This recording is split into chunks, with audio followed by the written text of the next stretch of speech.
Hello learners, welcome to our YouTube channel.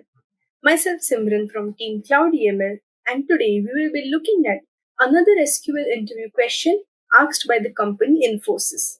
So let's begin.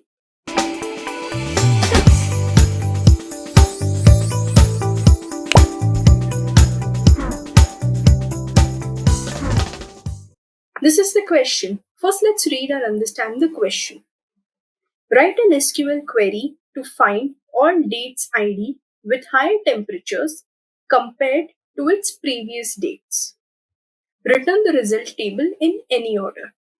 So what you need to do is find the IDs that have higher temperatures as compared to the previous temperatures, which means the temperatures of the previous day, okay, which means one day before.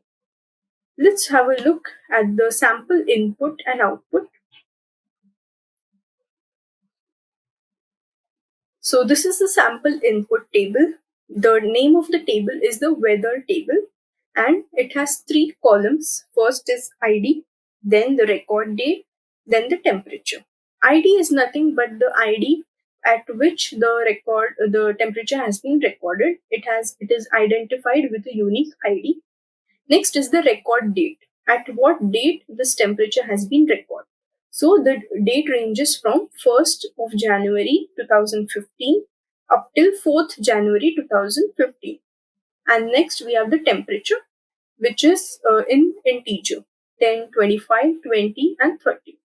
So this is the input table. Now let's see what the output table looks like. We need to output the IDs for which the temperature is greater than the previous temperature. So if you go to see over here, first is the 10. First ID has the temperature 10, but it has no previous temperature. So we won't consider ID. We will start with the second ID. It has a temperature 25 and 25 is greater than 10. 10 is the previous day temperature. So yes, 25 is greater than 10. So 2 will be considered in our output. So yes, our ID has 2 in the output. Next is the ID number 3. For ID number 3, the temperature is 20. Now compare this 20 with the previous temperature. The previous temperature is 25. But as we know, 20 is not greater than 25. So number 3 will not be considered. Next is the ID number 4. ID number 4 has a temperature 30 and compare it to its previous temperature, which is 20. And yes, 30 is greater than 20, so ID number 4 will be considered. So our output has two values, 2 and 4, because the temperature at this ID is greater than its previous temperature. So now let's look at how to solve this problem using MySQL Workbench. I'll be showing you 3 approaches to solve this problem.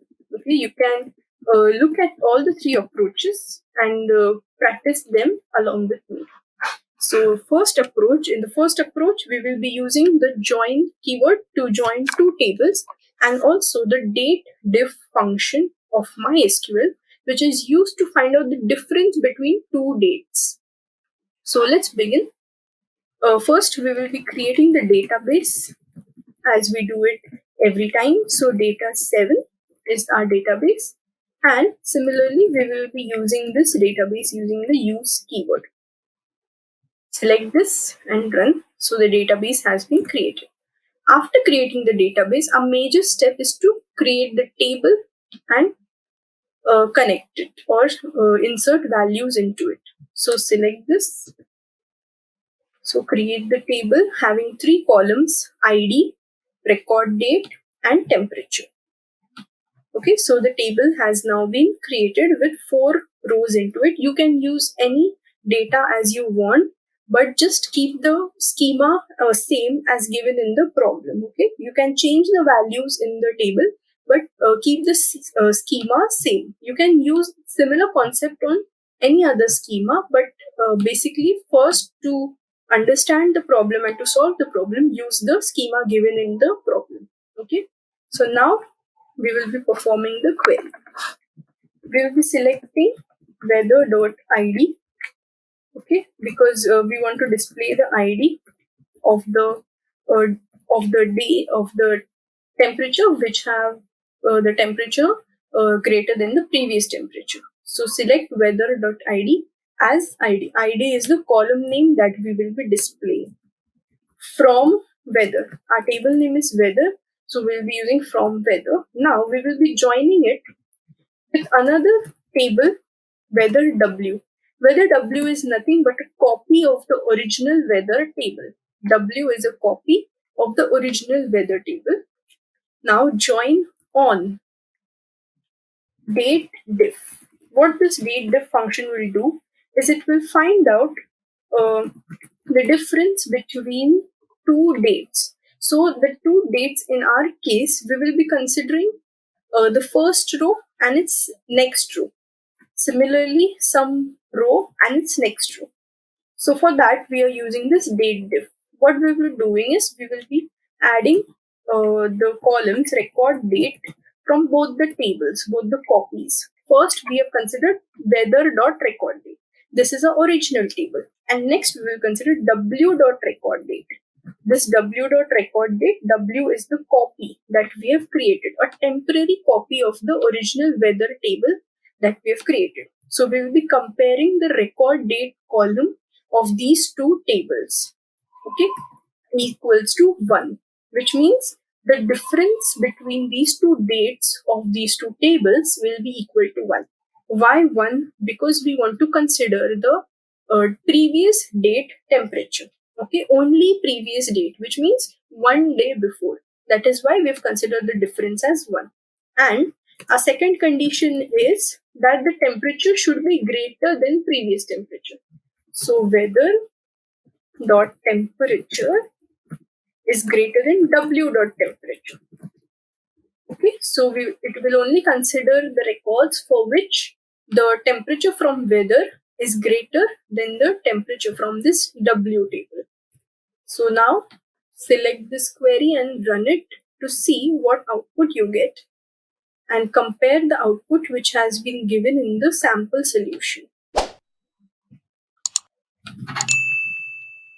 So I've selected it, now run it, and you can see we get a similar output as given in the sample solution, which is 2 and 4.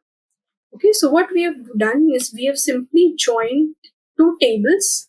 First is the original weather table and next is the copy W of weather table. And on what column we have joined? We have joined it on the difference of the dates. Of what dates? The dates from the weather table and from the W table. If the date is equal to 1, the difference between two dates is equal to 1, and also the temperature of weather table is greater than the temperatures from the W table. Okay, so this was the first approach. Now let's move ahead with the second approach. In the second approach, we will not be using the join keyword for joining the tables, but we will be getting the records, the output, without using joins. So let's see how to do this without using joins. Okay, so now select distinct a.id, distinct a.id as id. I'll tell you what this a means. Okay, from weather a, comma weather b. What this weather a and weather b means, we have created two copies of the original weather table. In the same way as we had created a copy W of the original weather table, in this approach, we have created two copies, A and B. Both are the same weather tables, but they have been only stored in different variables. And we are considering a.id from the weather A table.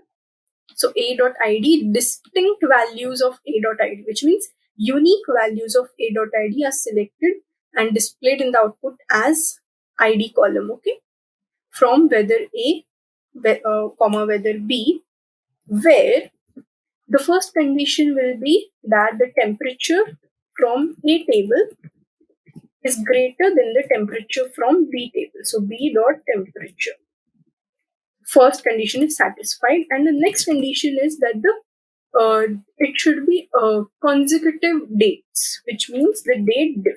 We'll be using the date diff function, and date diff a.recorddate, comma b.recorddate equal 1, which means we are simply comparing the record dates and checking whether the difference is 1 or not.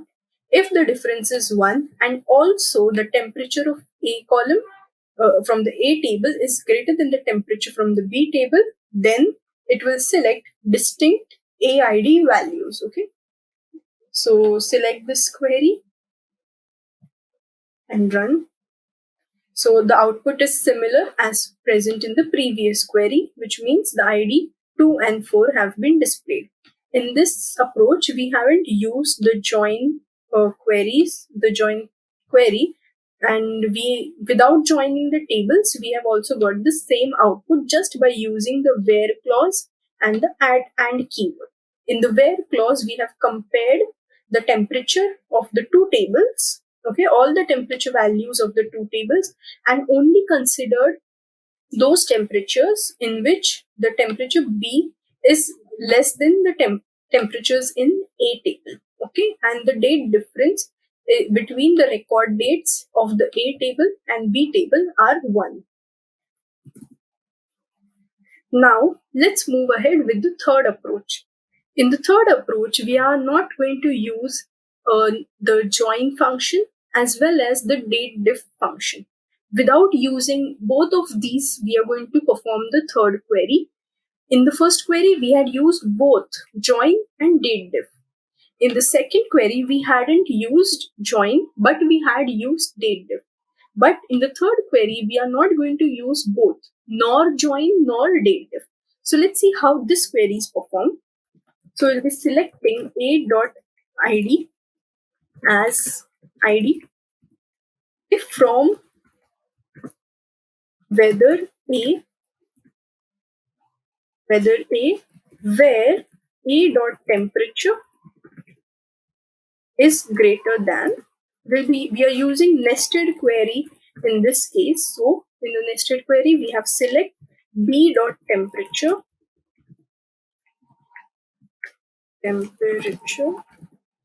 from weather b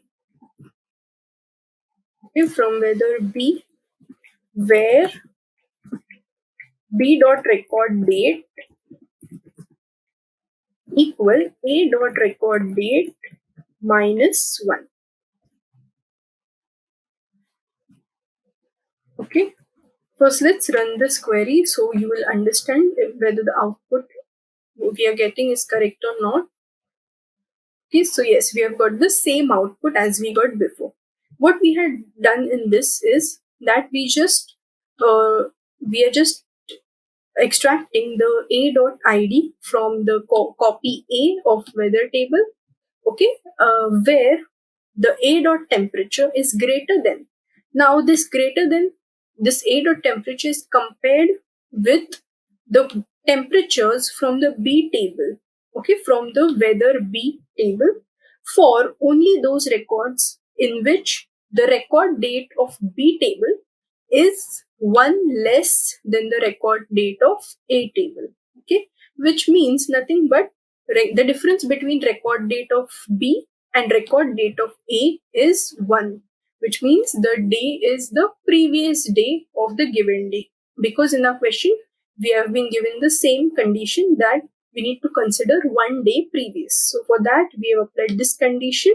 It will consider only those records for which the record date from B and record date from A have a difference of 1, and it after selecting such records, the B temperature, it will be compared with the A temperature, okay, and it will check whether these B values are lesser than these A temperature values, and if they're less, then it will be selecting such IDs from the A table, okay.